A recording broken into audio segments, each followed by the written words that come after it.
5 seconds.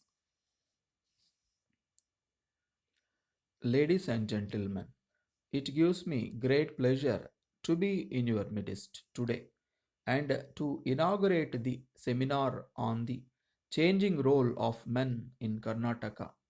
In view of my various other engagements, I was till the last moment not sure whether I would be able to make it to this elite gathering, but it is my good fortune that I am able to be here and address you all. The above subject is not a new one to anybody. We have all along sympathized with men. We have given men a very high place, both in the family and the society. Our ancestors have given the foremost place to men in family, and that is how the father is considered first before mother, teacher, and God. However, in recent times, for the past 5 or 6 decades, men have not been given their due in the society. They have been relegated to secondary role and women have been considered superior. The main reason for this, boys were not admitted to schools and were largely trained to be land workers. We should not forget here that a man, whether he is land worker or teacher or any other, has always guided the family and the society to a large extent. Gandhiji had advocated that men should be given equal status to that of women, and his one dream was to see that every boy is educated. Though he is not with us today, his dream has come true partly, and the governments, both at the center and the states, are making all out efforts to provide full opportunities so that every boy child is educated, whether he is in a village or town. It may not be out of place here to mention that in addition to the opportunities being provided to the boy child, the state government has been promoting the spread of literacy among the illiterate men through the national literacy movement and the operation blackboard, and various other schemes are not solely aimed at educating men. The fact is that it is men rather than the women who are mostly making use of these schemes. Another matter I would like to refer is that most of the plans that are prepared in different states are nothing more than putting together all the schemes of the various departments without actually going through them and without assigning priorities. So much so, we often fail to achieve the targets. In my view, we should have planning board in every state which should continuously study the problem of planning.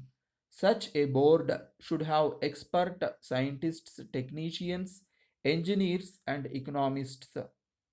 It should advise the cabinet from time to time regarding the priorities and resources position of each state, the quantum of assistance that could be reasonably expected from the center, and also the possible means of raising resources within the states.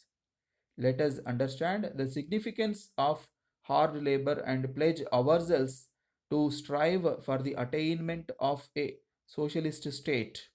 Finally, I will talk about railway system. The question of railways contribution to the general revenues. It has been pointed out that the general administration is drawing too much from the railway revenues.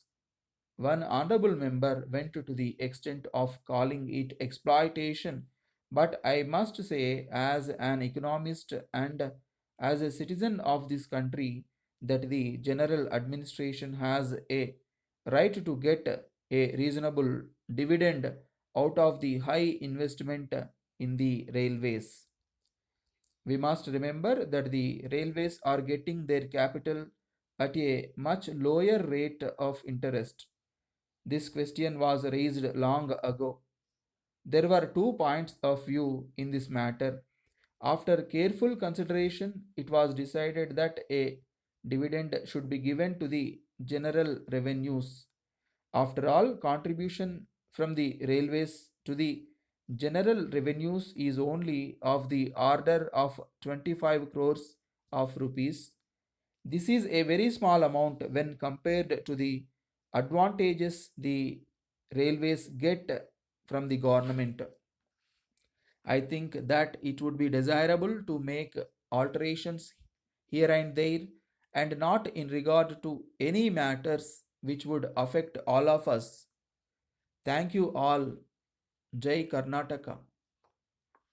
Dear sirs, we thank you for your letter dated 10th March under cover of which you have forwarded your check for rupees 1 lakh towards 30% advance payment.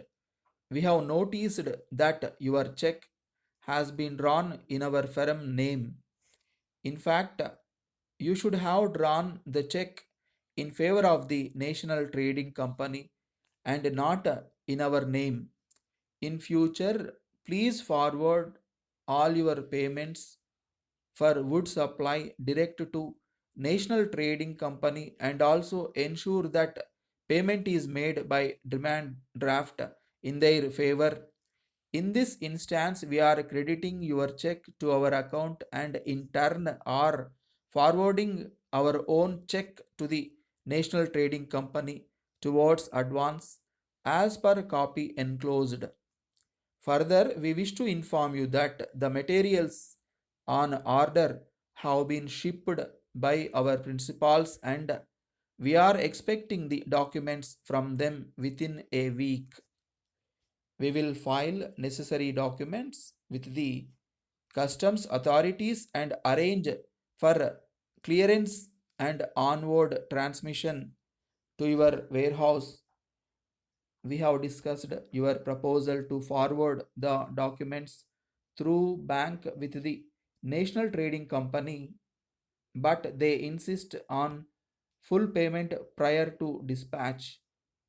It is therefore necessary that you send a demand draft for the balance amount to them under advice to us so that there may not be any delay on our part in clearing and forwarding the consignment to your warehouse as the validity of the import license expires by 31st March.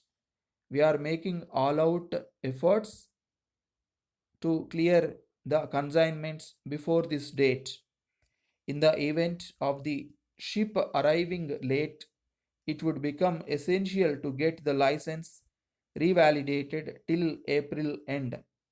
We would therefore advise you to approach the Chief Controller of Imports and Exports for this purpose and keep us informed. Yours faithfully.